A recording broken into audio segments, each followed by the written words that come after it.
أعوذ بالله السميع العليم من الشيطان اللعين الرجيم. بسم الله الرحمن الرحيم.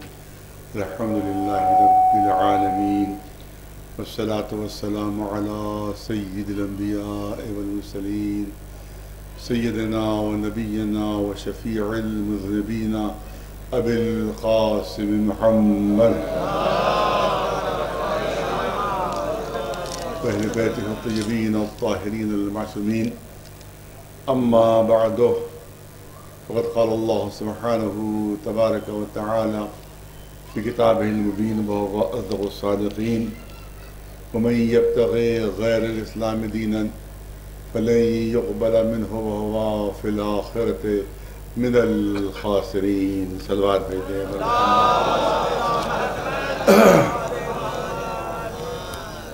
سورہ فاتحہ کی التماس ایک مرتبہ، سورہ حمد 3 مرتبہ، سورہ اخلاص کی تلاوت فرما کر شہر بانو صاحب مرحومہ بنت غلام مصطفیٰ صاحب، اکرام حسین صاحب کربلا مرحوم ابن نثار علی صاحب، یتیمہ بانو صاحب مرحومہ و جملہ مومن مومنات کی روحوں کو کی سارے ثواب ہونا.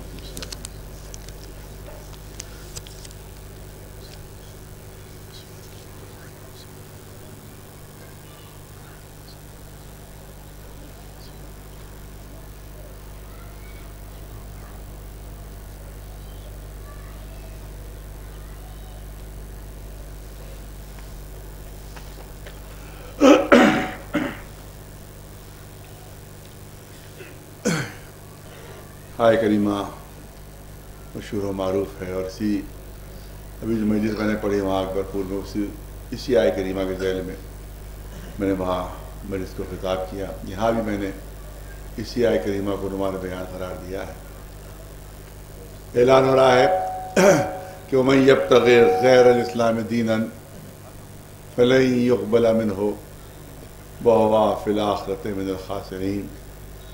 جو دین اسلام کے علاوہ کوئی اور دین اختیار کرے گا، اللہ کی طرف سے اعلان ہے کہ وہ ہرگز ہرگز قبول نہیں کیا جائے گا. اور اس کے بعد اعلان ہوا وہ فی الآخرۃ من الخاسرین، وہ آخرت میں گھاٹا اٹھانے والا. دین اسلام کا جو مخالف ہے، جس سے دین اسلام سے جو منحرف ہے، دین اسلام کو جو قبول نہیں کر رہا ہے، تو اللہ نے دنیا کی شرط نہیں لگائی ہے، دنیا کا تذکرہ نہیں کیا ہے. کیونکہ ہو سکتا ہے کہ اسلام کا مخالف ہو، دشمن اسلام ہو، اور دنیا میں اس کو سب کچھ ملا ہوا ہو، عیش و عشرت کے سامان بھی ہوں، محل بھی ہوں، قصر بھی ہوں، دولتوں کے انبار بھی ہوں، حکومت بھی ہو، اقتدار بھی ہو، سب کچھ ہے، مگر دشمن اسلام ہے. قدرت نے اعلان فرمایا کہ دنیا میں سب کچھ مل سکتا ہے، مگر آخرت میں وہ خالی ہاتھ ہوگا. آخرت میں اس کے پاس کچھ نہیں ہوگا. وقتی طور پر دنیا میں مل جائے گا، لیکن جہاں ہمیشہ رہنا ہے اسے، جو اس کا واقعی وطن ہے، جو حقیقی وطن ہے، جو اصلی وطن ہے، وہاں وہ خالی ہاتھ ہوگا. ایک بہت بڑی غلط فہمی ہے جو خود میں بھی اس کا کبھی کبھی شکار ہو جاتا ہوں. وہ غلط فہمی یہ ہے کہ جب کوئی پوچھتا ہے کہ آپ کا وطن کہاں ہے، آپ کا وطن کہاں ہے، تو میں بتا دیتا ہوں. اگر ہندوستان کے اندر پوچھا گیا تو لکھنؤ بتاتا ہوں، ہندوستان سے باہر پوچھا گیا تو ہندوستان بتاتا ہوں. یہی ہوتا ہے، کوئی وطن پر کہیں بتاتا ہے، کوئی کہیں بتاتا ہے، کوئی کہیں بتاتا ہے.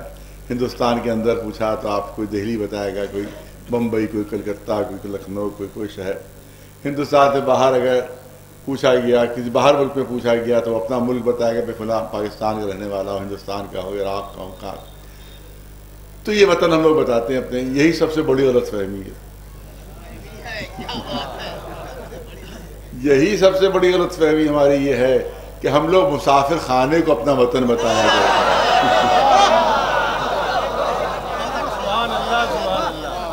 سب سے بڑی حقیقت یہی ہے کہ مسافر خانے کو اپنا وطن بنا لیا ہم نے، جہاں چند دن کے لیے ہمیں بھیج دیا گیا ہے.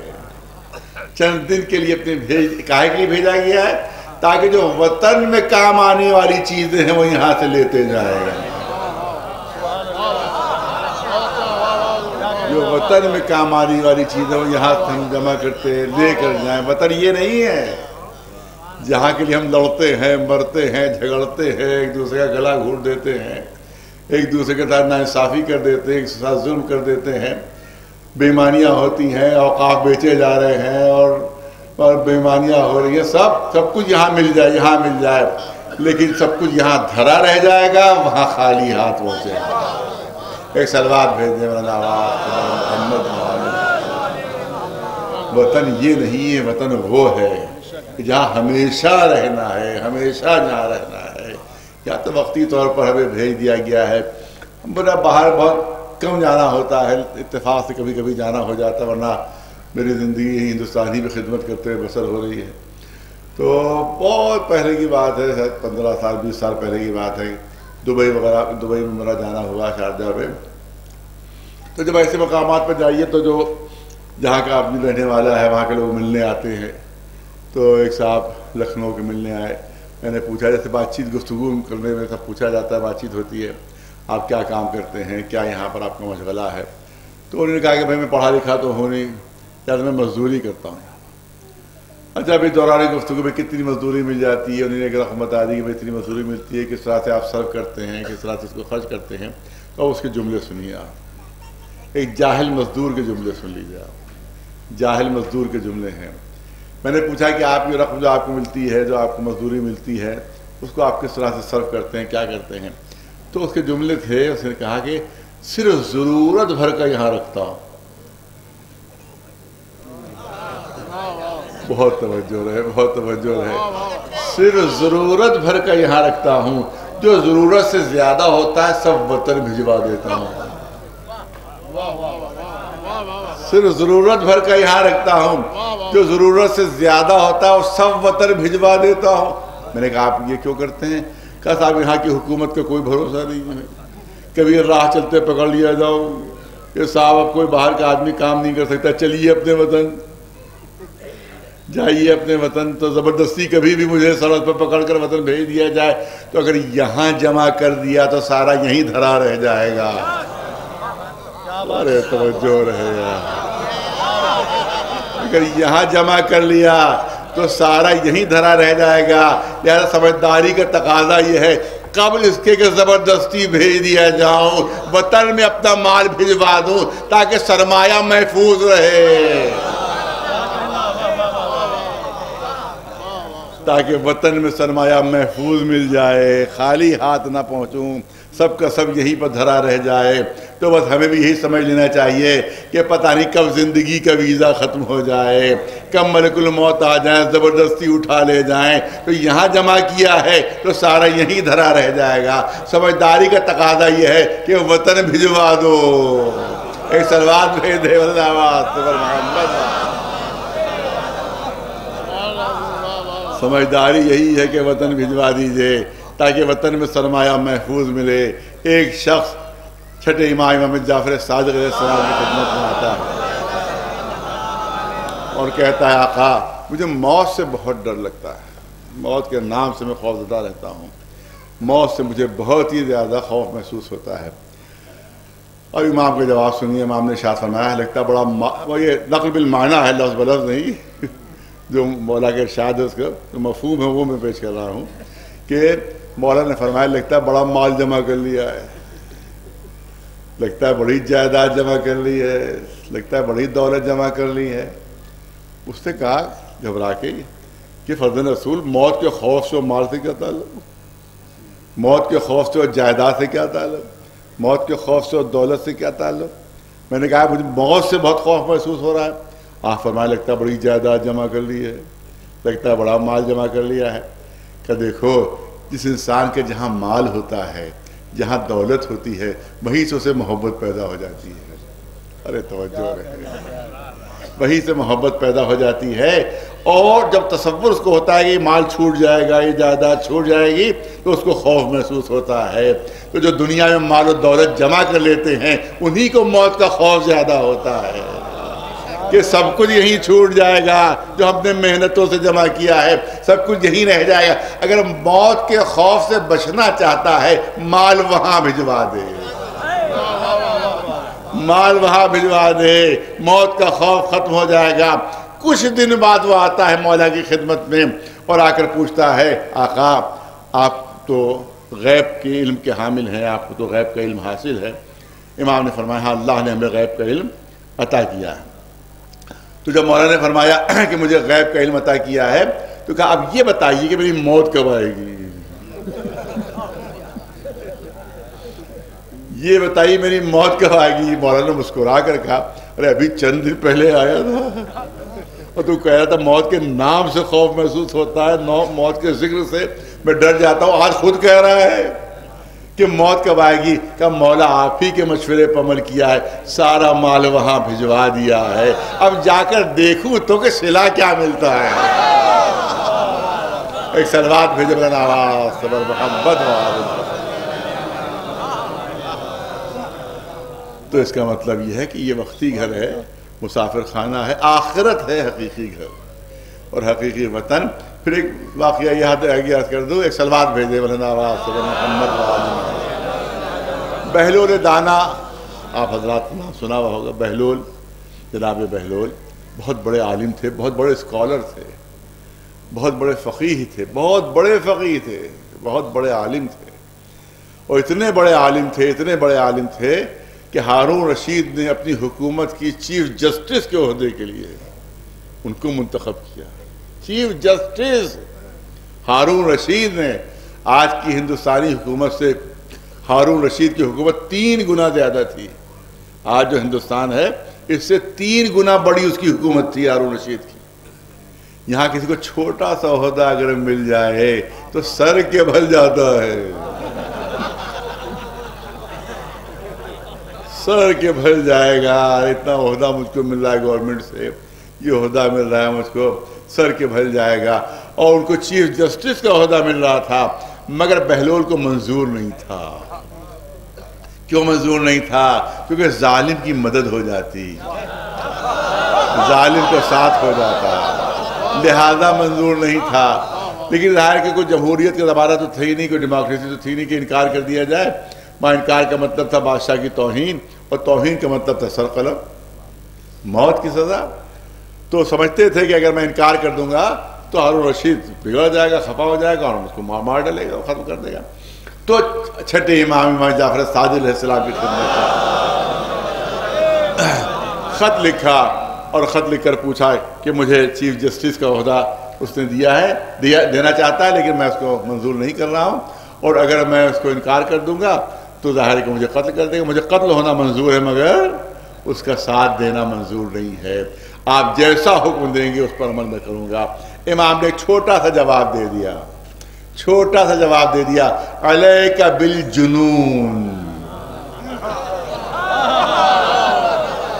ایک مختصر سا جواب دیا، علیک بالجنون، اپنے اوپر دیوانگی طاری کر لو، اپنے اوپر دیوانگی طاری کر لو۔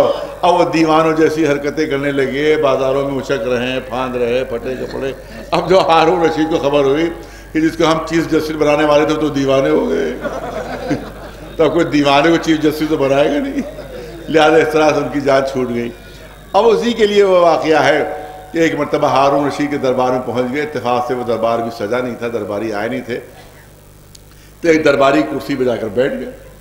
اب جو سپاہیوں نے جو وہاں پر موجود تھے دیکھا کہ ایک دیوانہ شخص درباری کرسی پہ بیٹھا ہوا ہے، تو آئے اس کو ان کو ہٹانا چاہا، ہٹو یہاں سے، یہاں کہاں بیٹھ گئے تم؟ اب یہ ہٹنے پہ تیار نہیں، اٹھنے پہ تیار نہیں۔ اب وہ ان کو سمجھانے لگے کہ بھائی اب دیوانے آدمی ہیں، ان کو سمجھا لیا جائے، سمجھا بجھا کے ہٹایا جائے۔ ارے بھائی تم یہاں کہاں بیٹھ گئے آ کر؟ کیا تم نے اس کو کوئی مسافر خانہ سمجھ لیا ہے؟ کیا تم نے اس کو کوئی سرائے سمجھ لیا ہے جو آ کر بیٹھ گئی یہاں کے اوپر جم کے؟ اب ان کو موقع ملا، انہوں نے کہا، سپاہیوں سے پوچھا یہ بتاؤ مسافر خانہ ہوتا کیا ہے؟ ارے توجہ، مسافر خانہ ہوتا کیا ہے، سرائے ہوتی کیا ہے؟ کیا تمہیں نہیں معلوم؟ کہا کہ نہیں مجھے نہیں معلوم، تم بتاؤ۔ وہ سمجھے کہ ایسے دیوانے ہیں بیچارے کہ ان کو یہ بھی نہیں معلوم کہ سرائے کیا ہے، مسافر خانہ کیا ہے۔ تو انہوں نے سمجھانا چاہا کہ بھائی کو سمجھا لیں۔ ارے بھائی ان کا بس مسافر خانہ یوں سمجھ لو کہ جہاں رہنے والے بدلتے رہیں، کبھی ایک آیا رہنے کے لیے، جب وہ چلا گیا اس کے یہاں دوسرا آ گیا رہنے کے لیے، وہ چلا گیا اس کے یہاں تیسرا آ گیا رہنے کے لیے، تو جہاں رہنے والے بدلتے رہیں اس کو کہتے ہیں مسافر خانہ۔ کہا اچھا یہی مسافر خانہ ہوتا ہے؟ کہا ہاں بھائی یہی مسافر خانہ ہوتا ہے، اسی کو مسافر خانہ کہتے ہیں۔ کہا کہ اچھا یہ بتاؤ کہ اس محل میں پہلے کون رہتا تھا؟ اس محل میں پہلے کون رہتا تھا؟ کہا تھا فلاں بادشاہ. کہا اس سے پہلے کون رہتا تھا؟ کہا فلاں بادشاہ. کہا اس سے پہلے؟ کہا فلاں بادشاہ. تو کہا پھر مسافر خانہ نہیں تو پھر کیا ہے؟ تمہیں نے کہا جہاں رہنے والے بدلتے رہے وہ مسافر خانہ ہے، تو یہ مسافر خانہ نہیں پھر کیا ہے؟ خیر ابھی تو درباری کرسی پہ بیٹھے تھے، اب جا کر ہارون رشید کی کرسی پہ بیٹھ گئے، بادشاہ کی کرسی پہ بیٹھ گئے. اب تک تو دیوانہ سمجھ کے سپاہیوں نے کچھ رعایت کی تھی، لیکن اب جو دیکھا بادشاہ کی کرسی پہ بیٹھ گئے تو انہیں 2-4 ہاتھ مارے ان کے اور زبردستی ان کو کھینچ کے اتارا. ارے ہماری جان لو گے تم، بادشاہ نے دیکھ لیا تو ہمارے گردن کٹوا دے گا، تم کو مروا دو گے، ختم کروا دو گے. اب انہیں رونا شروع کیا، سر پیٹ پیٹ کر رو رہے ہیں، تڑپ تڑپ کر رو رہے ہیں. اچھا اسی وقت ہارون رشید آ گیا، ہر پہچانتا تو صحیح. انہوں نے سپاہیوں سے کہا کیا بات ہے، تم نے کیا زیادتی کر دی ان کے ساتھ، کیا کیا یہ اتنا رو رہے ہیں؟ سپاہیوں نے کہا نہیں بس ایک آدھ ہاتھ ہی مارا تھا ان کے، زیادہ مارا بھی نہیں، اور یہ ایسا رو رہے جیسے بہت پٹائی ہو گئی. ہارون رشید نے سمجھانا شروع کیا، ارے بھائی ابھی ایک ہی ہاتھ پہ پڑا ہے آپ کے، 2 ہی ہاتھ پہ پڑے، آپ تو ایسا رو رہے جیسے بہت مار کھا گئے ہیں آپ، اب رونا وونا ختم کیجیے. تو بہلول بول رہے کہ میں اپنے لیے نہیں رو رہا ہوں، میں اپنے لیے نہیں رو رہا ہوں، میں اس بات پر رو رہا ہوں کہ میں چند لمحے بیٹھ گیا تھا، میری اتنی پٹائی ہوئی، تو برسوں سے بیٹھ رہا ہے، پتہ نہیں تیری کتنی پٹائی ہوگی.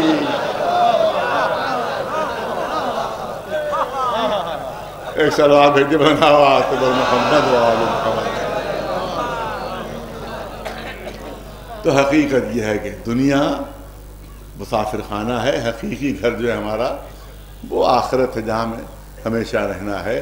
لہذا یہاں کا ہر نقصان قبول ہونا چاہیے وہاں کے تھوڑے سے فائدے کے لیے. لفظوں پر توجہ رہے، کاش یہ لفظیں خود مجھ پر اثر کر جائیں، خود مجھ پر اثر کر جائیں کہ یہاں سے یہاں کے بہت بڑے نقصان کو برداشت کرنا ہے وہاں کے تھوڑے سے فائدے کے لیے، کیونکہ یہاں کا نقصان ختم ہو جائے گا، وہاں کا فائدہ ہمیشہ باقی رہے گا، وہاں کا فائدہ ہمیشہ باقی رہے گا. اور یہاں ہمیں پوری توجہ رہے کہ اگر یہاں پر ہمیں جتنا چاہے فائدہ ہو رہا ہو لیکن وہاں نقصان ہو رہا ہے تو یہاں کے فائدے کو ٹھوکر مارنا ہے، کیونکہ یہاں کا فائدہ ختم ہو جائے گا، وہاں کا نقصان ہمیشہ رہے گا. لہذا آخری گھر جو ہمیشہ کا گھر ہے اس کو خیال رکھنا ہے، دنیا کو ٹھوکر مارنا ہے. صلوات بھیجے بر محمد. ایک صلوات بلند آواز بر محمد.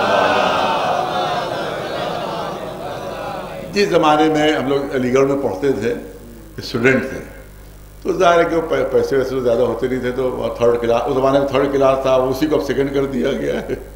جس زمانے میں ہم لوگ پڑھتے تھے تو 3rd کلاس تھا، تو 3rd کلاس میں پورا بھرا رہتا تھا ڈبہ. تو کبھی کبھی کھڑے کھڑے سفر ہوتا تھا، کھڑے پوری رات کا سفر علی گڑھ. لیکن ظاہر کہ اس زمانے میں پتہ بھی نہیں چلتا تھا، آپ تو کھڑے کھڑے چلے گئے اور اس کے بعد سفر ہو جاتا تھا. تو ایک تو سفر ہوتا ہے تو 3rd کلاس میں ہوتا ہے، ایک سفر ہوتا ہے تو 1st کلاس میں AC میں ہوتا ہے. تو اب مطلب ایک مسافر ہے جو 3rd کلاس کا انتہائی زحمتوں سے سفر، بہت توجہ رہے مثال کے اوپر، مثالوں کے ذریعے سے میں اپنی تقریر کر رہا ہوں تاکہ بات بچوں اور جوانوں تک پہنچ سکے. آپ دیکھیں کہ ایک نے 3rd کلاس سفر میں ریل میں سفر کیا، ڈبے میں سفر کیا، انتہائی زحمتوں سے دھکے کھاتا ہوا، تکلیف کے ساتھ، مصیبت کے ساتھ. لیکن جب تک وطن پہنچا تو سامان اس کا محفوظ تھا، سامان اس کا محفوظ تھا، جو سامان اس کے ساتھ تھا وہ محفوظ تھا. ایک نے AC کلاس میں سفر کیا، لیکن جب وطن پہنچنے لگا تو دیکھا سامان غائب ہے، سامان موجود نہیں ہے. اب جو وطن اترا تو خالی ہاتھ اترا. تو مجھے بتائیے کس کا سفر کامیاب ہے؟ کیا کہنا کس کا سفر کامیاب ہے؟ جو دھکے کھاتا رہا، مصیبتیں اٹھاتا رہا، مگر جب وطن پہنچا تو سامان سفر محفوظ تھا، ایک اے سی گلاس میں اطمینان سے سوتا ہوا گیا، لیکن جب گیا پہنچا تو سامان سفر اس کا موجود نہیں تھا۔ کس کا سفر کامیاب ہے؟ کامیاب اس کا سفر ہے کہ جس کا سامان سفر محفوظ ہے۔ اس کا کامیاب سفر نہیں ہے کہ سفر تو آرام سے ہوا مگر وطن میں خالی ہاتھ۔ یعنی یہ نہ دیکھیے کہ دنیا میں کون زحمتوں سے گزار رہا ہے اور کون عیش و آرام سے، یہ دیکھیے کہ سامان سفر کسے محفوظ مل رہا ہے۔ ایک سلوات بھیج دے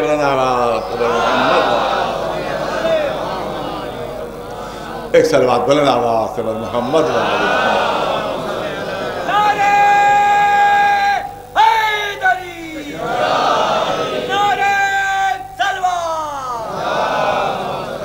آئے کریمہ کے دو جز ہیں، وَمَنْ يَبْتَغِ غَيْرَ الْإِسْلَامِ دِينًا فَلَنْ يُقْبَلَ مِنْهُ وَهُوَ فِي الْآخِرَةِ مِنَ الْخَاسِرِينَ۔ میں نے دوسرے جز کو پہلے بیان کر دیا، لیکن اب پہلے جز کو جو ہے وہ تھوڑا سا اس پر گفتگو کرنا چاہتا ہوں۔ قدرت نے اعلان فرمایا کہ جو دین اسلام کے علاوہ کوئی اور دین اختیار کرے گا وہ ہرگز قبول نہیں کیا جائے گا۔ میں نے کہا میں پوری تقریر جو ہے وہ مثالوں ہی سے ہے تاکہ بات سمجھ جائے، مثالوں کے ذریعے سے بات واضح ہو جاتی ہے، چھوٹے چھوٹے بچوں پر بھی بات واضح ہو جاتی ہے۔ لہٰذا یہ بات بھی، یہ جملہ بھی جو ہے قرآن مجید کا اور یہ آیت کا ٹکڑا بھی مثالوں کے ذریعے سے پیش کروں گا۔ قدرت نے اعلان فرمایا کہ صرف اور صرف دین اسلام قابل قبول ہے، الہی قانون قابل قبول ہے، اس کے علاوہ کوئی قانون قابل قبول نہیں ہے، کیونکہ قانون انسان کو بنانے کا حق صرف اللہ کو ہے، اللہ کے علاوہ کسی کو نہیں۔ جب اس نے ہمیں دنیا میں بھیجا ہے تو اسی کو یہ حق حاصل ہے کہ وہ ہمارے لیے قانون بنائے، ہمارے لیے قانون حیات منتخب کرے، وہ ہم کیسے زندگی گزاریں، یہ اس کا حق ہے۔ ایک مثال پیش کر دوں تاکہ بات بچوں جوانوں کو بھی واضح ہو جائے۔ فرض کیجیے کسی اخبار میں اشتہار ہم نے دیکھا کہ کسی کمپنی نے کوئی مشین بنائی، اور کوئی بھی مشین ہو سکتی ہے، فریج ہے، ٹی وی ہے، واشنگ مشین ہے، کچھ بھی ہے، وہ کوئی بھی مشین ہو سکتی ہے۔ ہم نے وہ اشتہار دیکھا کہ فلاں دکان کے اوپر یہ مشین مل رہی ہے۔ ہم پہنچ گئے اس دکان کے اوپر، ہم نے کہا کہ بھائی ہم نے اخبار میں اشتہار دیکھا ہے کہ فلاں کمپنی نے یہ مشین بنائی ہے، میں وہ مشین چاہتا ہوں، واشنگ مشین ہو کوئی بھی ہو۔ اس نے وہ مشین لا کر پیش کر دی کہ دیکھیے یہ اس کمپنی کی مشین ہے جس کا اشتہار تھا۔ میں نے دیکھا کہ ہاں یہ وہی مشین ہے کہ جس کا اشتہار تھا۔ جب وہ مشین اس نے پیش کی تو اس کے ساتھ ساتھ اس نے ایک چھوٹا سا کتابچہ پیش کیا جس کو مینول کہتے ہیں۔ آپ کو ہر مشین کے ساتھ ساتھ ایک مینول ضرور ملے گا، ایک چھوٹا سا کتابچہ ضرور ملے گا۔ جو کس نے کتابچہ دیا تو میں نے کہا یہ کہا کے لیے ہے کہ صاحب یہ بہت ضروری ہے اس مشین کے ساتھ، اسی کے ذریعے معلوم ہوگا کہ اس مشین بنانے کا مقصد کیا ہے، اسی کے ذریعے معلوم ہوگا کہ مشین کو استعمال کا طریقہ کیا ہے، اسی کے ذریعے معلوم ہوگا کہ اس کی حفاظت کے کیا کیا طریقے ہیں۔ یہ مینول ہے، یہ مشین کے ساتھ بہت ضروری ہے، بہت توجہ رہے مثال کے اوپر۔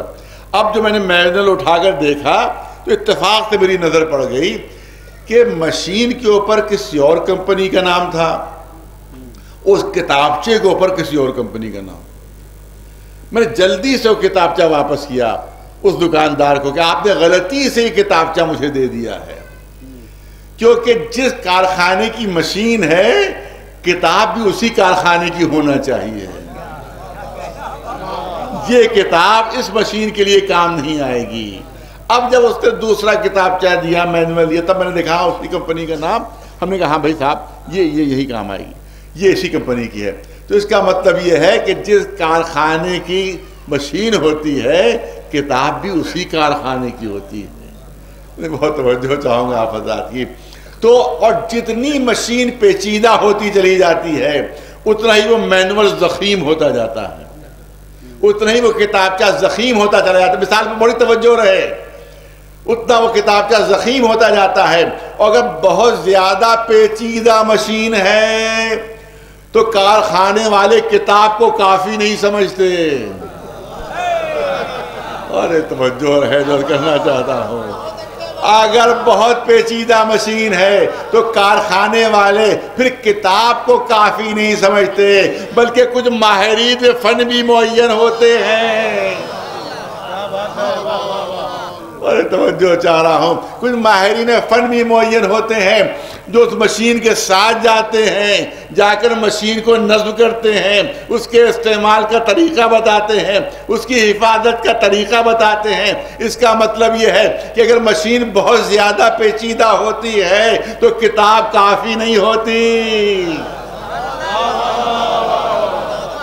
بلکہ ماہرین فن کی بھی ضرورت ہوتی ہے۔ تو مجھے اتنا بتاؤ کہ کائنات کی سب سے پیچیدہ مشین کون ہے؟ کائنات کی سب سے پیچیدہ مشین خود انسان ہے۔ کائنات کی سب سے پیچیدہ مشین خود انسان ہے۔ میں نے کہا مثال پر توجہ رہے، کوئی بھی مشین کیسی بھی پیچیدہ ہو، ہندوستان کے انجینئر نہیں ٹھیک کر پایا، امریکہ سے آ گیا، جاپان سے آ گیا، جرمنی سے آ گیا، اس نے آ کر اس مشین کو ٹھیک کر دیا۔ لیکن انسان ایسی پیچیدہ مشین ہے کہ اگر کبھی ایک اسکرو بھی ڈھیلا ہو جاتا ہے، کبھی ایک اسکرو بھی ڈھیلا ہو جاتا ہے تو ساری زندگی کوشش ہو کر تھک جاتے ہیں لوگ، مگر آخر تک اسکرو ڈھیلا ہی رہتا ہے۔ ایک سلوات بھیجے بلند آواز سے پر محمد والے، ایک سلوات بلند آواز سے پر محمد والے۔ اب پتہ نہیں آپ کیا مثالیں ہیں یا نہیں، ہمارے کے تو ہیں۔ ایک سلوات بھیجے بلند آواز۔ تو سب سے پیچیدہ مشین ہے انسان۔ تو جب عام قاعدہ یہ ہے کہ جہاں جس کارخانے کی مشین ہوگی، کتاب بھی وہیں کی ہوگی، ماہرین فن بھی وہیں سے ہوں گے، ماہرین فن بھی وہیں سے ہوں گے۔ کسی کمپنی کی آپ مشین لے آئیں، کسی دوسری کمپنی کے اگر انجینئر آ جائے تو ہاتھ بھی نہیں لگائے گا۔ آپ یاد رکھیے، ہاتھ بھی نہیں لگائے گا کہ جس کمپنی کی مشین ہے وہیں سے ماہر فن آئے گا، وہی اس کو دیکھے گا، میں اس میں ہاتھ نہیں لگاؤں گا۔ اس کا مطلب یہ ہے کہ جس کارخانے کی مشین ہوتی ہے وہیں کی کتاب بھی ہوتی ہے، وہیں کے ماہرین فن بھی ہوتے ہیں۔ ہم ہیں کارخانے قدرت کے بنے ہوئے، ہم ہیں کارخانے قدرت کے بنے ہوئے۔ کتاب بھی وہیں سے ہوگی، ماہرین فن بھی وہیں سے ہوں گے۔ کتاب کا نام ہے قرآن مجید، ماہرین فن کا نام ہے محمد و آل محمد۔ ایک سلوات بلند آواز سے بر محمد و آل محمد۔ اسی مثال کو تھوڑا سا اور آگے بڑھا دوں۔ وہ مشین لے کے میں اپنے گھر پہنچا، ایک ہفتے تک تو مشین ٹھیک کام کرتی رہی، اور ایک ہفتے کے بعد اس میں کچھ کھڑپڑ کی آواز آنے لگی، کچھ کھڑکھڑاہٹ کی آواز آنے لگی۔ میں نے سوچا قبل اس کے کہ زیادہ خراب ہو جائے، بالکل ہی جام ہو جائے، جلدی سے کارخانے والوں کو خبر کی جائے۔ معلوم ہو اس کتابچے کے اوپر ایک فون نمبر بھی لکھا ہوتا ہے کہ دیکھیے اگر کچھ خرابی ہو، کوئی پرابلم ہو تو آپ اس پر فون کر دیجیے گا۔ فون کیا، انہوں نے کہا کہ بھئی فلاں وقت پر فلاں دن ہمارا انجینئر جو ہے وہ ٹھیک کرنے آ جائے گا۔ معلوم وہ انجینئر صاحب آئے، میں ان کو لے کر پہنچا جہاں مشین نصب تھی۔ وہ مشین کا جو ٹھیک کرنے لگے، کارخانے سے آئے تھے، کمپنی سے آئے تھے، جب وہ مشین کو ٹھیک کرنے لگے تو بجائے ٹھیک کرنے کی اور خراب کر دی، اور خراب کر دی۔ پہلے تو کچھ کھڑکھڑاہٹ کے ساتھ چل بھی رہی تھی، اب جو انہوں نے ہاتھ لگایا تو بالکل جام ہو گئی، بالکل چلنا بند ہو گیا۔ بہت توجہ ہے، بہت سادہ سی مثال ہے لیکن بہت بڑی سچائی کو بتاتی ہوئی، بہت بڑی سچائی کو بتاتی سادہ سی مثال۔ میں جو آیا کمپنی سے انجینئر، بجائے ٹھیک کرنے کے اس نے اور مشین کو خراب کر دیا اور اس کی حالت بگاڑ دی۔ تو اب بتائیے ہمارا ری ایکشن کیا ہوگا، ہمارا رد عمل کیا ہوگا؟ سوائے اس کے اور کچھ نہیں ہو سکتا کہ فوراً میں وہاں فون کروں گا اور میرا پہلا جملہ یہ ہوگا کہ ارے کس کو بھیج دیا؟ ارے توجہ رہے، کس کو بھیج دیا آپ نے کہ بجائے ٹھیک کرنے کے مشین کو اور خراب کر دیا؟ تو اس کا مطلب یہ ہے کہ کسی کا بھیجا ہوا اگر کوئی غلطی کرتا ہے تو یہ صرف اس کی غلطی نہیں ہوتی، بھیجنے والے کی غلطی ہو جاتی ہے کہ کس کو بھیج دیا، کس کو بھیج دیا۔ لہذا اگر اللہ کی طرف سے آئے ہوئے غلطیاں کرنے لگے، بھولنے لگے، شیطان بہکانے لگے، گناہ کرنے لگے، تو فوراً بندہ کہے گا پالنے والے کن کو بھیج دیا؟ ایک صلوات بھیج دے برناواز پر محمد۔ بات اللہ تک پہنچ جائے گی کہ پالنے والے جن کو بھیجا ہے وہ تو ہماری طرح گناہ کر رہے ہیں، جن کو بھیجا ہے ہمیں شیطان بہکا لیتا، ان کو بھی بہکا لیتا، ہم میں ان میں فرق کیا؟ ہم خطا کرتے یہ بھی خطا کار ہیں، ہم گناہ کرتے یہ بھی گناہ گار ہیں، ہم بھول چوک کرتے یہ بھی بھول چوک کر رہے ہیں، تو ہم میں فرق کیا؟ یہی وجہ ہے، یہی وجہ ہے کہ جو وہاں سے آتا ہے وہ معصوم ہوتا ہے۔ ایک صلوات بھیج دے ورنہ آواز۔ جو وہاں سے آتا ہے وہ خطاؤں سے بری ہوتا ہے، وہ گناہوں سے پاک و صاف ہوتا ہے، اس کو شیطان بہکا نہیں سکتا، وہ ہدایت کے لیے آتا ہے۔ اگر خود گناہوں میں ملوث ہو، یاد رکھیے جملہ کہ جو نجس ہوتا ہے وہ نجاست میں اضافہ تو کر سکتا ہے، نجس کو پاک نہیں کر سکتا۔ ایک صلوات بھیج دے بلند آواز سے بر محمد، ایک صلوات بلند آواز سے بر محمد و آل محمد۔ اب مجھے بھی تھکاوٹ ہے، بھی لکھنؤ سے حاضر ہوا، اس کا وہاں مجلس پڑی بھی یہاں حاضر، ابھی کچوچا شریف بھی جانا ہے، وہاں بھی پروگرام ہے، تو بہت زیادہ خدمت نہیں کر سکتا، لہذا میں چاہتا ہوں بات جلد ختم ہو جائے لیکن بات مکمل ہو جائے، پوری توجہ رد کرنا چاہتا ہوں۔ تو اس کا مطلب یہ ہے کہ اگر کسی نے جس نے بھیجا ہے اگر وہ خطا کرے تو اصل میں بات پہنچ جاتی ہے بھیجنے والے تک کہ بھئی آپ نے کس کو بھیج دیا۔ اسی اللہ کے جتنے بھیجے ہوئے ہوتے ہیں سب معصوم ہوتے ہیں، ہر خطا سے بری ہوتے ہیں۔ مثال قرآن مجید سے دینا چاہتا ہوں، قرآن مجید سے مثال دینا چاہتا ہوں۔ آپ دیکھیں کہ جناب ابراہیم مقابلے میں نمرود ہے، بہت توجہ چاہوں گا، علماء کی توجہ بھی چاہوں گا، صاحبان علم کی توجہ چاہتا ہوں۔ جناب ابراہیم کے مقابلے میں نمرود ہے، نمرود جو زمانے کی سپر پاور ہے، اس زمانے کی سب سے بڑی طاقت ہے۔ اللہ نے نمرود کو شکست دینے کے لیے مچھروں کی فوج بھیجی، مچھروں کی فوج بھیجی۔ اللہ کی مشیت بھی تو دیکھیے، ہمیشہ سپر پاور کو چھوٹی طاقتوں ہی سے ذلیل کیا ہے، ہمیشہ سپر پاور کو چھوٹی طاقتوں ہی سے ذلیل کیا ہے۔ ارے تمہارے پرغرور دماغ کو اگر ذلیل کروں گا تو حقیر مچھروں کے ذریعے سے، مچھروں کی فوج آتی ہے۔ جناب ابراہیم ان کے ماننے والے بھی وہیں پر ہیں، نمرود اس کی لشکر بھی وہیں پر ہے، جتنے مچھر آتے ہیں وہ سب ان کی دماغوں میں گھس گئے ناک کے ذریعے سے، اور پورا دماغ کھا گئے ان کا۔ اور آخر میں نمرود کا عالم یہ تھا کہ اپنے غلاموں تو کہتا تھا میرے سر پر جوتیاں مارو، میرے سر پر چپلیں مارو، تاکہ وہ مچھر اندر جو ہے وہ ختم ہو جائے۔ تو جو چپلیں جوتیاں کھاتے کھاتے دنیا سے رخصت ہو گیا۔ میں پوچھنا چاہتا ہوں صاحبان علم تشریف فرما ہے، مچھر ہے عقل نہیں ہے؟ ظاہر ہے جانور ہے، جانور پاس تو عقل نہیں ہے، کوئی بھی جانور عقل نہیں ہے۔ جب مچھر ہے، عقل نہیں ہے، فہم نہیں ہے، ادراک نہیں ہے، سمجھ نہیں ہے، تو غلطی کر سکتا ہے کہ نہیں کر سکتا ہے؟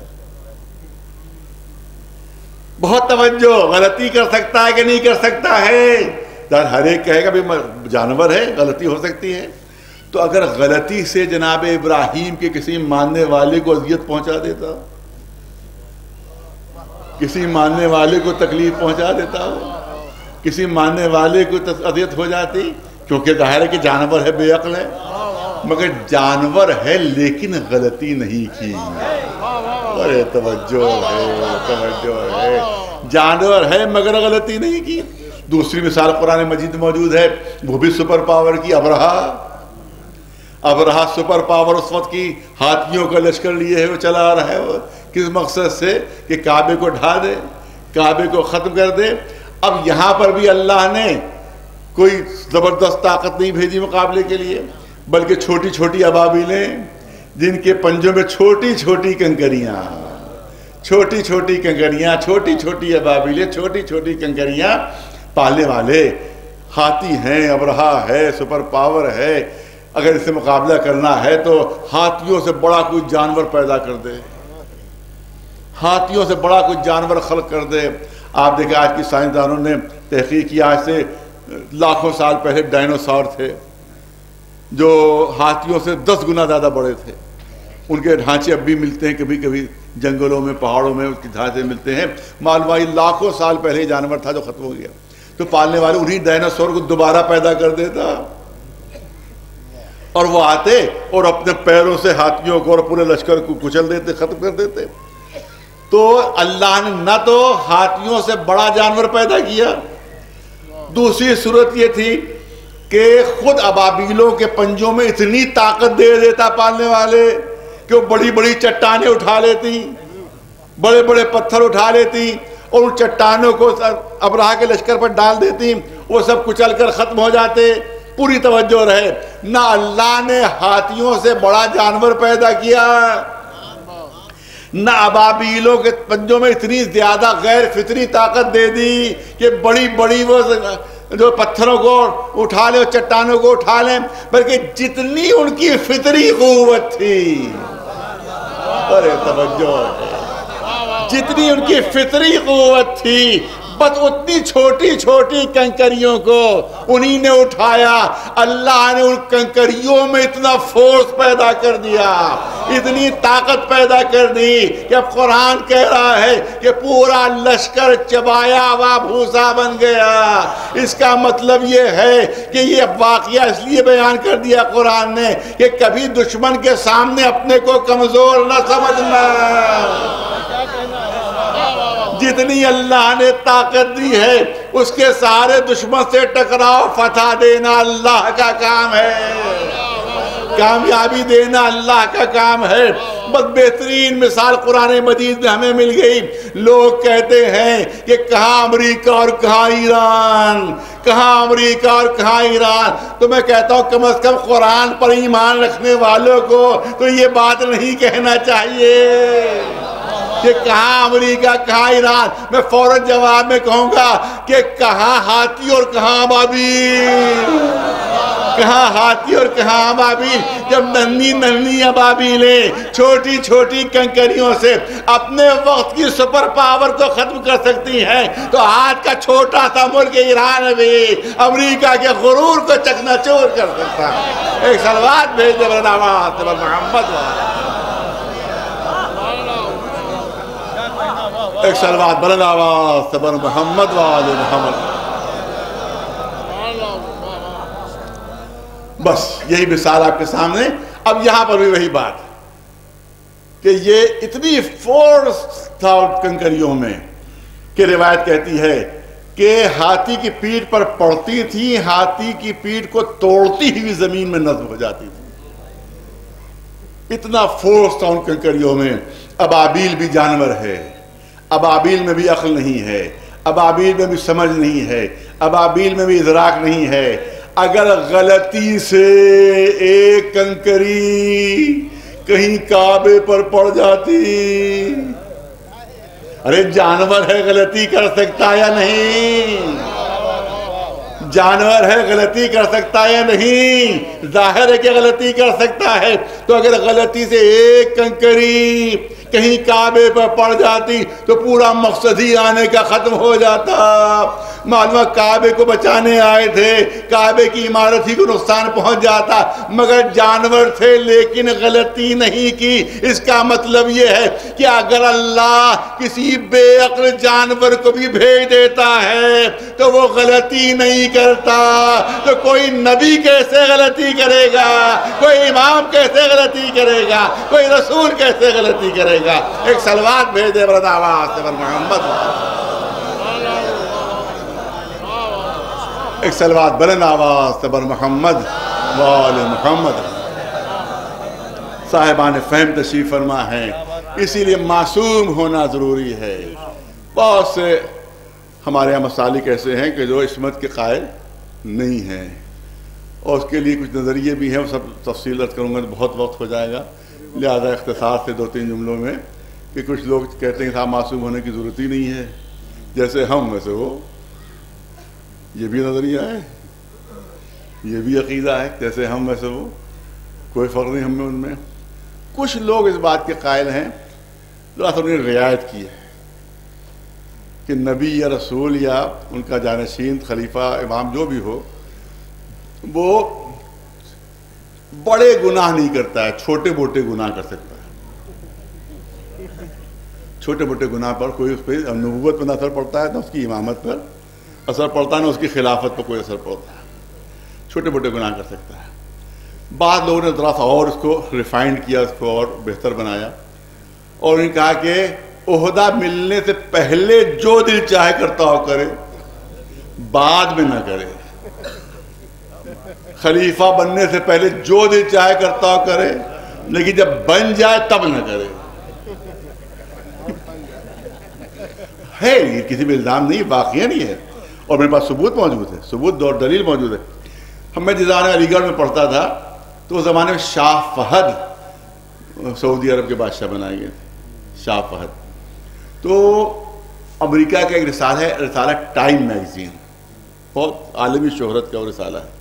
اس میں ان کی بایوگرافی چھپی، ان کی سوانح عمری چھپی، اور بڑے بڑے کارنامے ان کے لکھے. اور دشمن نہیں لکھ رہا، دوست لکھ رہا ہے. اگر ایران سے چھپا ہوتا تو کہا جاتا دشمنی میں لکھ دیا، کہیں اور سے چھپا ہوتا ہے دشمنی لکھ دیا. لیکن امریکہ کا رسالہ ہے، اور امریکہ سرپرست سے ظاہر ہے دوستی ہے، محبت ہے، آپس میں الفت ہے، لہذا ہم تو یہ نہیں کہہ سکتے دشمنی میں لکھا. تو انہوں نے لکھا کہ ان کے بڑے بڑے ریکارڈ ہیں، ان کی پوری زندگی اٹلی کی جوا خانوں میں گزری تھی، اور وہیں ان کی زندگی گزری ہے. اور ان کا ریکارڈ ہے، وہ ریکارڈ کیا ہے؟ ریکارڈ اس پہ لکھا ہوا تھا ٹائم میگزین میں کہ ایک نشست میں بیٹھے بیٹھے اتنی بڑی رقم کوئی جوئے میں نہیں ہارا جتنی یہ ہار گئے تھے. نے ریکارڈ بھی بنایا تو ہارنے میں بنایا، کاش جیتنے میں بنا لیتے.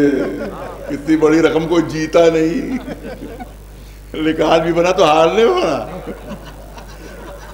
کہ اتنی بڑی رقم ٹائم میگزین میں حوالہ دے رہا ہوں. ٹائم میگزین اسی زمانے کو اٹھا کے میرے پاس محفوظ تھا، ہو سکتا ہے کہیں بھی میں رکھا ہو کہیں کونے خدرے میں نکل آئے گا بھی، تو اس میں تھا. اور اس کے بعد وہ سب، اب وہ علی گڑھ میں پڑھتا تو میں نے اپنے دوسرے مسلک کے تھے ہمارے دوستوں سے کہا کہ بھائی یہ کیا ہے بھیا؟ یہ خادم حرمین شریفین، ان کے یہ کارنامے. تو چھوٹتے ہی ان کا جملہ یہی تھا، پہلے کرتے تھے اب نہیں کرتے. ایک سلوات بھیجے محمد، پہلے کرتے تھے اب نہیں کرتے، پہلے کرتے تھے اب نہیں کرتے. یہ بھی عجیب و غریب عقیدہ ہے، پہلے کرتے تھے اب نہیں کرتے. بس 10 منٹ لینا، اس سے زیادہ نہیں لینا ہے. تو اب چلیے اس بات کو مان لیا جائے کہ پہلے کرتے تھے. اب اس میں کوئی شرط نہیں کہ کیا کرتا تھا اور کیا نہیں کرتا، جو بھی کرتا تھا.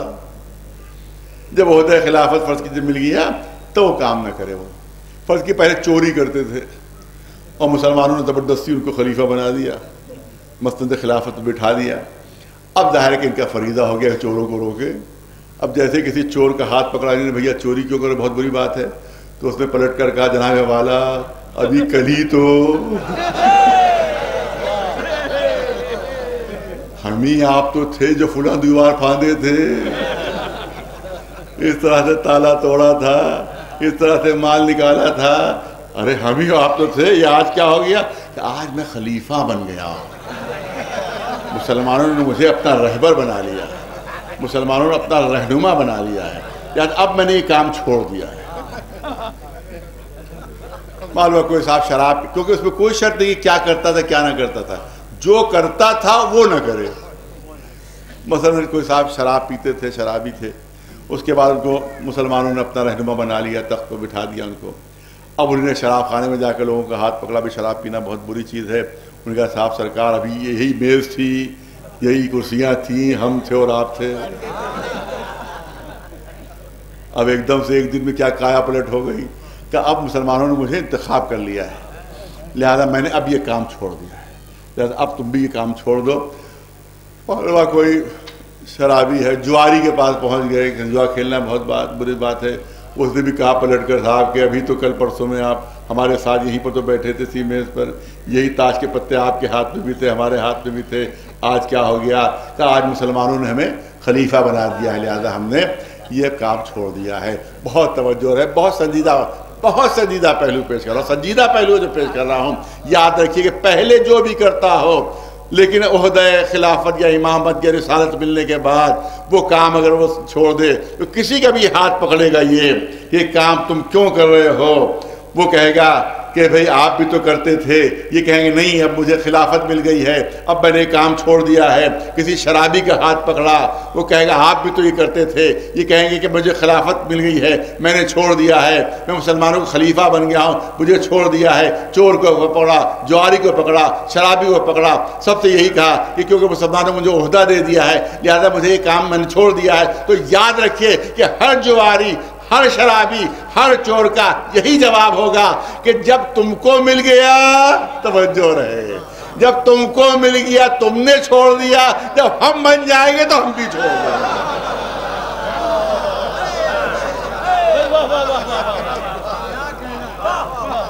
لہذا ضروری ہے کہ معصوم ہو۔ ایک سلوات بھیجے بلداوات محمد،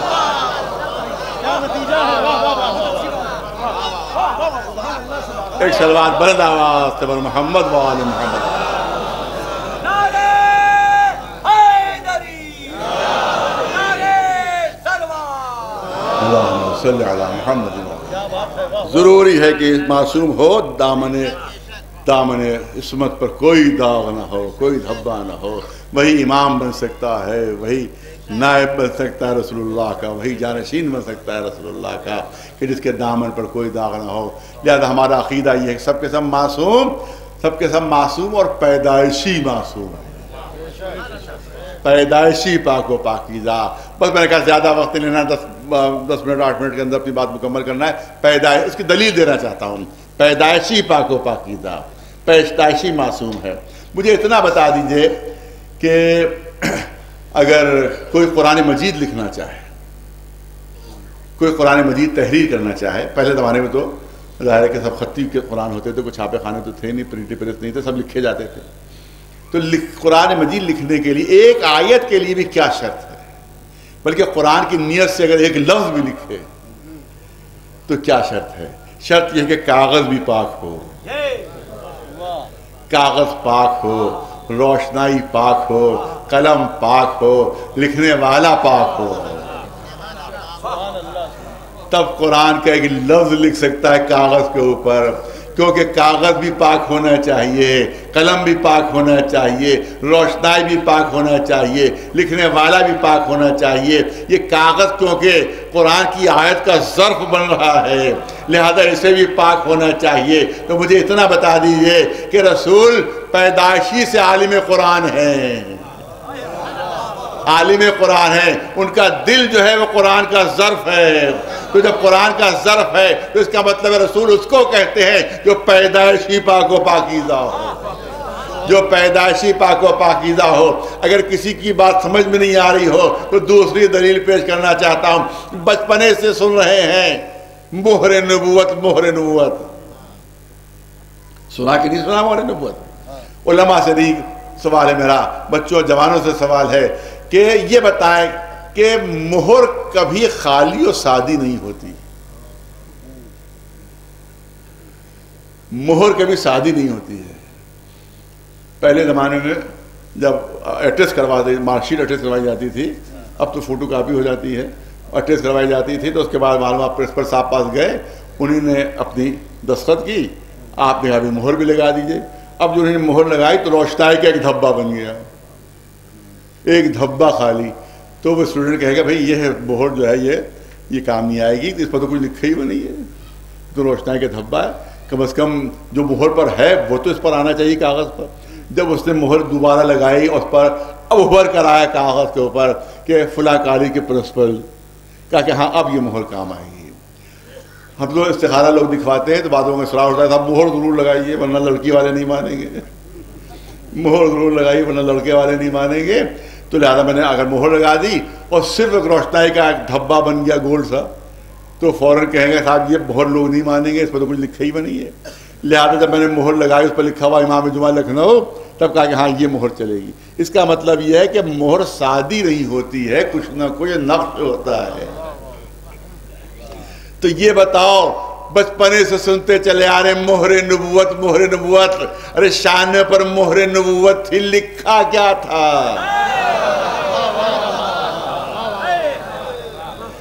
نقش کیا تھا؟ یہ تو بتاؤ کہ نقش کیا تھا، لکھا کیا تھا؟ اور کھال پر کندہ تھی، کوئی روشنائی تو نہیں لگی ہوئی تھی، کوئی انک سے نہیں لگی تھی، کھال کے اوپر کندہ تھی۔ یہ بتاؤ مہر نبوت میں نقش کیا تھا، لکھا کیا تھا؟ قرآن کی آیت لکھی تھی، تمت کلمت ربک صدقا وعدلا۔ قرآن کی آیت نقش تھی کھال کے اوپر، قرآن کی آیت نقش تھی۔ اور یہ تو میں تو سمجھتا ہوں کہ ہر بچے کو معلوم ہونا چاہیے کہ قرآن کی آیت کو اس وقت تک ہم ٹچ نہیں کر سکتے جب تک باوضو نہ ہو۔ صرف پاک ہونا کافی نہیں ہے، صرف پاک ہونا کافی نہیں ہے، باوضو ہونا شرط ہے۔ رسول کے کاندھوں کے اوپر آیت نقش ہے، پیدائشی طور پر نقش ہے، تو یہ تو ممکن نہیں کہ پیدائشی طور پر باوضو ہوں، لہذا ماننا پڑے گا کہ پیدائشی طور پر پاک و پاکیزہ ہے، پیدائشی طور پر پاک و پاکیزہ ہیں، لہذا رسول کے کاندھوں کے اوپر قرآن کی آیت نقش ہے، تمت کلمت ربک صدقا وعدلا۔ قرآن کی آیت شانوں پر ہے۔ اب فتح مکہ ہو رہی ہے، فتح مکہ ہو رہی ہے، رسول اللہ کعبے کے قریب تشریف لاتے ہیں، بت شکنی شروع ہوئی، چھوٹے چھوٹے بتوں کو خود رسول نے توڑا۔ اب لمبے بت کے قدم کے بتوں کی جب نوبت آئی تب کہا اے علی میرے کاندھے پر آ جاؤ،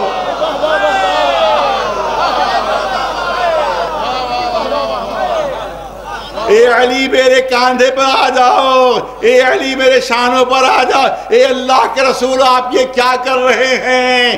ارے آپ کے شانے کے اوپر قرآن کی آیت ہے، آپ کے شانے پر قرآن کی آیت ہے، آپ فرمانے اے علی میرے کاندھوں پر آ جاؤ، تو شاید رسول جواب دے قرآن کے اوپر کوئی اور کتاب نہیں رکھی جا سکتی مگر قرآن کے اوپر قرآن رکھا ہے۔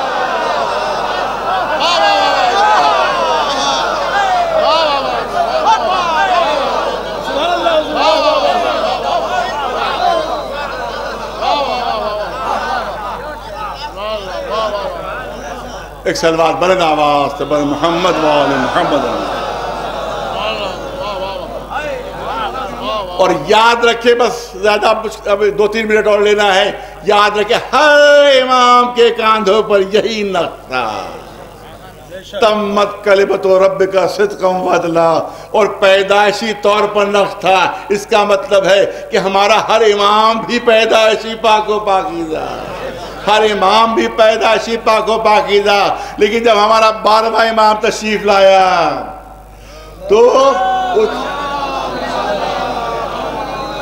تو ان کے کاندھوں پر بھی آیت ہے مگر آیت بدل گئی، اب آیت بدل گئی، اب ان کے کاندھوں پر نقش ہے کہ جال حق و زہق الباطل ان الباطل کان زہوقا۔ ایک سلوات بھیجے بلند آواز سے محمد وآلہ۔ اور بس آخری جملہ نظر کر دوں آپ سب کے لیے، آخری جملہ نظر کر دوں۔ صاحبان علم و ذوق تشریف فرما ہیں، جناب آدم آ رہے ہیں، کوئی مہر نہیں، جناب نوح آ رہے ہیں، کوئی مہر نہیں ہے، کہیں ملا کہ ان کے اوپر بھی کوئی مہر لگی تھی؟ جناب ابراہیم آ گئے، کوئی مہر نہیں، جناب موسیٰ آ گئے، کوئی مہر نہیں لگی ہوئی تھی، جناب عیسیٰ آ گئے، کوئی مہر نہیں لگی ہوئی تھی۔ یہ کیا بات ہے پالنے والے، اتنے پیغمبر بھیج دیے بغیر مہر کے،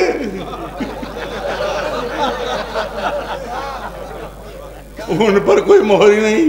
نہ جناب آدم کے اوپر کوئی مہر دکھائی دی، نہ جناب نوح کے اوپر، نہ جناب ابراہیم کے اوپر، نہ جناب عیسیٰ کے اوپر، نہ جناب موسیٰ کے اوپر۔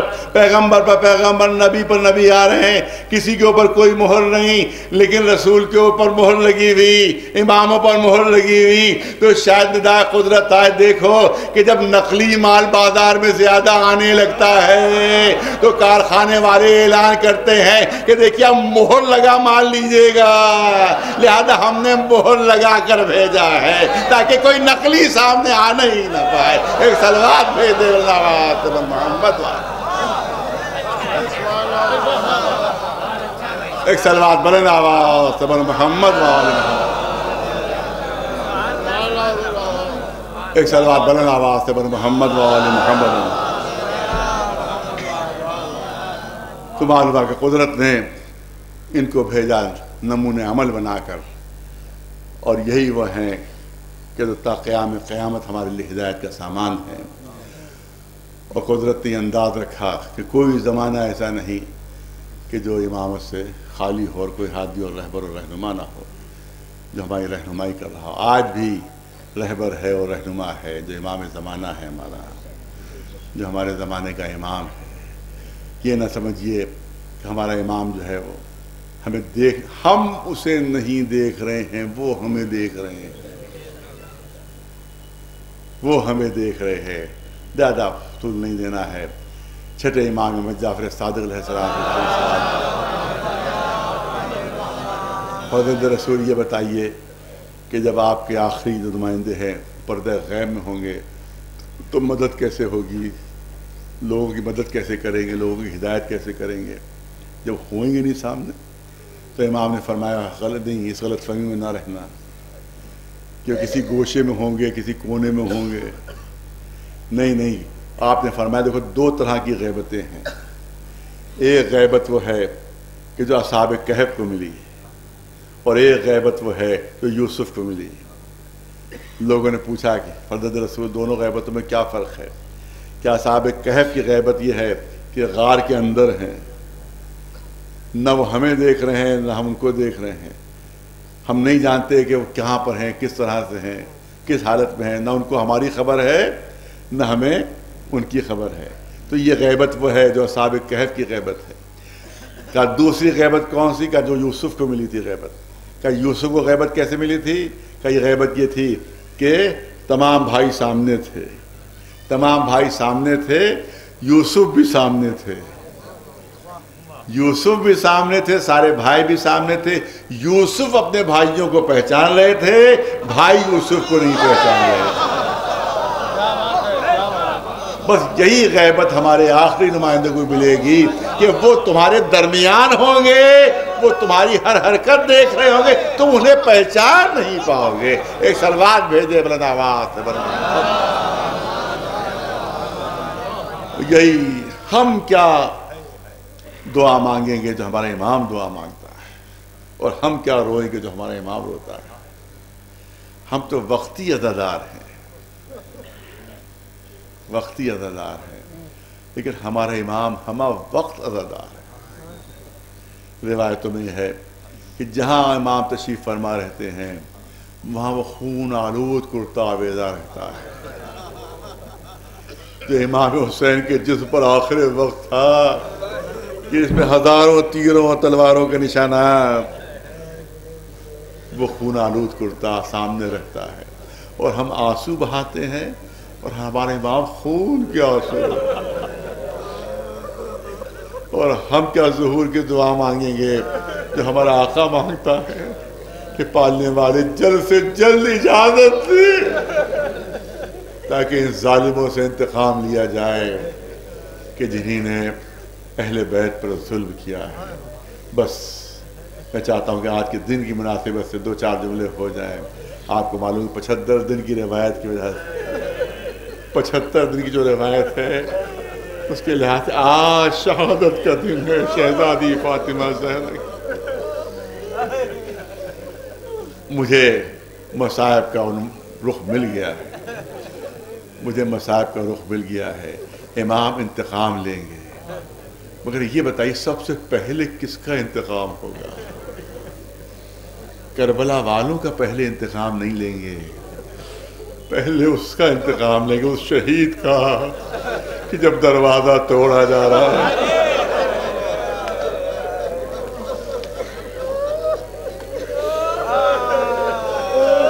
دروازے میں آگ لگائی جا رہی ہے، علی کو باہر نکالو، علی کو باہر نکالو، علی کو باہر نکالو۔ دروازہ توڑ دیا گیا، آگ لگا دی گئی، شہزادی دیواروں در کے درمیان آ گئی، پسلیاں شکستہ ہو گئی، محسن کی شہادت ہو گئی، سب سے پہلا انتقام اسی شہید کا ہو گیا۔ دو روایتیں ہیں، ایک روایت تو آپ لوگ مسلسل سنتے رہتے ہیں، دوسری روایت کم پڑھی جاتی ہے۔ ایک روایت تو یہ ہے کہ دیوار در کے درمیان شہزادی آ گئی تھی، دوسری روایت یہ ہے کہ جب دروازہ توڑا جا رہا تھا تو شہزادی بالکل دروازے سے متصل کھڑی ہوئی تھی، بالکل دروازے سے لگی کھڑی ہوئی تھی۔ بہت توجہ رہے، متصل کھڑا ہونا دروازے سے، بالکل لگا ہوا کھڑا ہونا دروازے سے، اس بات کا ثبوت ہے کہ شہزادی کو تصور بھی نہیں تھا کہ میرا دروازہ توڑا جائے۔ اگر تصور ہوتا دروازے دور ہٹ جاتی، دروازے سے الگ ہٹ جاتی، لیکن بالکل متصل کھڑا ہونا اس بات کی دلیل ہے کہ تصور بھی نہیں تھا شہزادی کو کہ یہ کلمہ گو ہمارے گھر کے دروازہ توڑیں گے۔ دروازہ توڑا گیا تو روایت یہ ہے اس میں ایک لمبی سی میخ تھی، جب دروازہ توڑا گیا تو میخ پسلیوں کے آر پار ہو گئی، جس سے جناب محسن کی شہادت ہوئی، شہزادی زمین پر گر پڑی۔ مصائب طولانی نہیں ہے، بس 2 منٹ کے اندر مصائب ختم ہو جائیں گے۔ سب لوگ درانہ اندر گھس کے آ گئے، گھر کے اندر درانہ گھس آئے، مولا علی کو گرفتار کیا، مولا علی کو گرفتار کیا۔ شہزادی زخمی حالت میں دروازے کے پاس پڑی ہوئی ہے، ایک ہاتھ ٹوٹی ہوئی پسلیوں پر ہے، ایک ہاتھ ٹوٹی ہوئی پسلیوں پر ہے۔ آئے لوگ اندر گھسے، علی کو گرفتار کیا۔ ظاہر ہے اب جب واپس لے جائیں گے تو دروازے کے پاس ہی سے گزرنا ہے، فاطمہ زہرا کے پاس ہی سے ان کو گزرنا ہے، کیونکہ دروازے ہی سے واپسی ہوگی۔ جب وہ واپس علی کو گرفتار کر کے واپس ہونے لگے تو جیسے ہی مولا علی شہزادی کے قریب سے گزرے، فاطمہ زہرا ایک ہاتھ پسلیوں پر تھا، ایک ہاتھ آگے بڑھایا اور علی کا دامن تھام لیا، علی کا دامن تھام لیا۔ میں علی کو جانے نہیں دوں گی، میں علی کو جانے نہیں دوں گی، میں علی کو جانے نہیں دوں گی۔ آنے والوں نے سختی سے کہا اے فاطمہ علی کا دامن چھوڑ دو، اے فاطمہ علی کا دامن چھوڑ دو، کہ نہیں میں دامن نہیں چھوڑوں گی، میں علی کو جانے نہیں دوں گی۔ جب آنے والوں کو یقین ہو گیا کہ فاطمہ رسول کی بیٹی علی کا دامن نہیں چھوڑے گی تو قنفذ ملعون آگے بڑھا، ایک بھرپور تازیانہ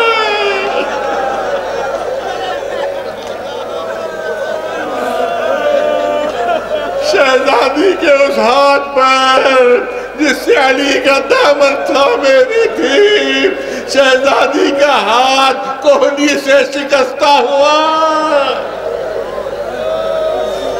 دامن چھوٹا۔ مجلس بس 1 منٹ سے زیادہ نہیں ہوگی۔ ہاں وہ وقت آتا ہے جب شہزادی دنیا سے رخصت ہوتی ہیں، مولا علی غسل دیتے ہیں، کفن پہناتے ہیں، بچوں کو آواز دیتے ہیں اے بچوں اور آخری بار اپنی ماں سے مل لو۔ بچے قریب آتے ہیں، ننھی سی زینب قریب آئیں، ننھی سی زینب قریب آئیں، ماں کو کفن میں لپٹے ہوئے دیکھا، جب کفن میں لپٹے ہوئے دیکھا تو اپنا معصوم چہرہ اٹھا کر باپ سے سوال کیا، اے بابا میں نے کئی میتیں کفن میں لپٹی ہوئی دیکھی ہیں، لیکن میں نے دیکھا ہے کہ جب میت کو کفن میں لپیٹا جاتا ہے تو پیر بھی سیدھے کر دیے جاتے ہیں، ہاتھ بھی سیدھے کر دیے جاتے ہیں۔ اے بابا آپ نے اماں کے پیروں کو تو سیدھا کیا لیکن اماں کا ہاتھ سیدھا نہیں کیا۔ علی نے طلب کر کہا، اے میری ننھی بچی، تمہاری ماں کا ہاتھ سیدھا نہیں ہو سکتا، کونیوں سے شکستہ ہے۔ عزادار آخری جملے سنیے۔ ہاں شب کے سناٹے میں مولا علی جنت البقیع پہنچے، قبر تیار تھی عزاداروں، علی کی مظلومی، علی کی بے کسی۔ جب بھی کوئی مومنہ کی تدفین ہونے لگتی ہے، جب کبھی کسی مومنہ کے دفن کا وقت آتا ہے تو ایک آواز آتی ہے کہ اعلان ہوتا ہے، سارے نامحرم ہٹ جائیں، سارے نامحرم ہٹ جائیں، صرف محرم موجود رہیں، صرف محرم موجود رہیں، کیونکہ تدفین جو کرتے ہیں وہ صرف محرم کرتے ہیں۔ کسی بھی خاتون کی تدفین، کسی بھی مومنہ کی تدفین محرم کرتے، سب محرم رک جائیں، جتنے نامحرم ہیں سب دور ہٹ جائیں۔ اور کسی بھی خاتون کی تدفین کے لیے کم از کم 2 محرموں کی ضرورت پڑتی ہے، کم از کم 2 محرموں کی ضرورت پڑتی ہے۔ ایک قبر کے اندر اترے جو میت کو سنبھالے اور قبر کے اندر لٹائے، دوسرا قبر کے اوپر سے میت سپرد کرے، تو کم از کم 2 محرموں کی ضرورت پڑتی ہے۔ مگر علی کی بے بسی، علی کی بے کسی کہ تنہا محرم ہے وقت تفت فاطمہ زہرا، علی تنہا محرم، بچے ہیں مگر اتنے چھوٹے چھوٹے کہ نہ قبر میں اتر کر ماں کو سنبھال سکتے ہیں، نہ قبر کے اوپر سے میت دے سکتے ہیں۔ علی کرے تو کیا کرے؟ یہی وقت تھا علی نے مدینے کا رخ کیا۔ اے اللہ کے رسول، علی کی مدد کے لیے آ جائیے، اے اللہ کے رسول، علی کی مدد کے لیے آ جائیے۔ روایت کہتی ہے قبر سے 2 ہاتھ بلند ہوئے، اے علی میری امانت میرے سپرد کر دو، اے علی میری امانت میرے سپرد کر دو۔ عزادارو آپ نہیں سمجھے کہ جملے سے مولا علی کے دل پر کیا گزری ہوگی جب رسول نے فرمایا ہوگا اے علی میری امانت میرے سپرد کر دو، کیونکہ جب شہزادی رخصت ہونے لگی ہیں تو رسول نے فرمایا تھا یا علی ہاذہی فاطمۃ ودیعۃ عندک، اے علی یہ فاطمہ میری امانت ہے تمہارے پاس، یہ فاطمہ میری امانت ہے تمہارے پاس۔ جب رخصت ہوئی ہے تو یہی جملے رسول کے تھے، فاطمہ میری امانت ہے، اور امانت کے لیے شرط ہے کہ جیسی امانت لی جائے ویسی امانت واپس کی جائے۔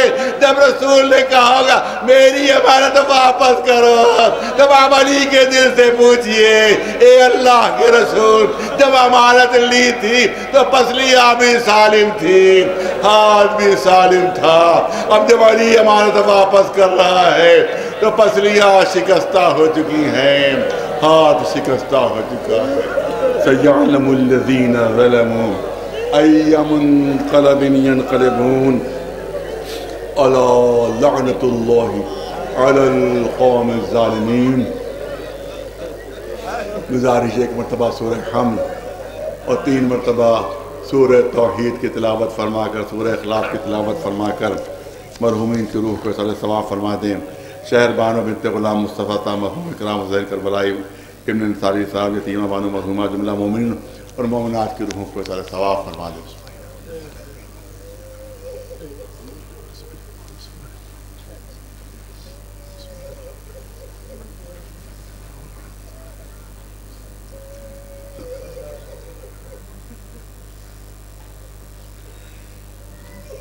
پالنے والے جن مرحوم کے سر ثواب کی مجلس سے ان کو اپنی جوار رحمت میں دکھا دے دے۔ پالنے والے اس مختصر سی عبادت کے طفیل میں ہمارے گناہوں کو معاف فرما دے۔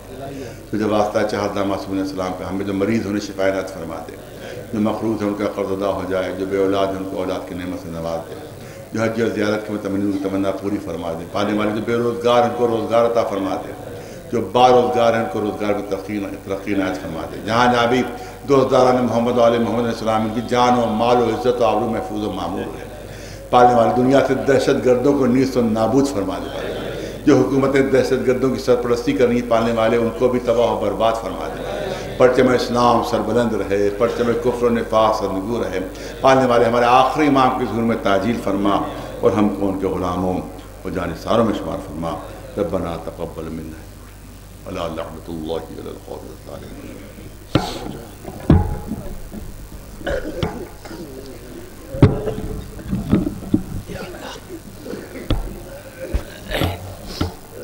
صلی اللہ علیہ یا ابا عبداللہ، السلام علیک ابن رسول اللہ، السلام علیک وعلا جدک و ابیک، السلام علیک وعلا امک و اخیک، السلام علیکم سائر المستشہدین معک ورحمۃ اللہ وبرکاتہ۔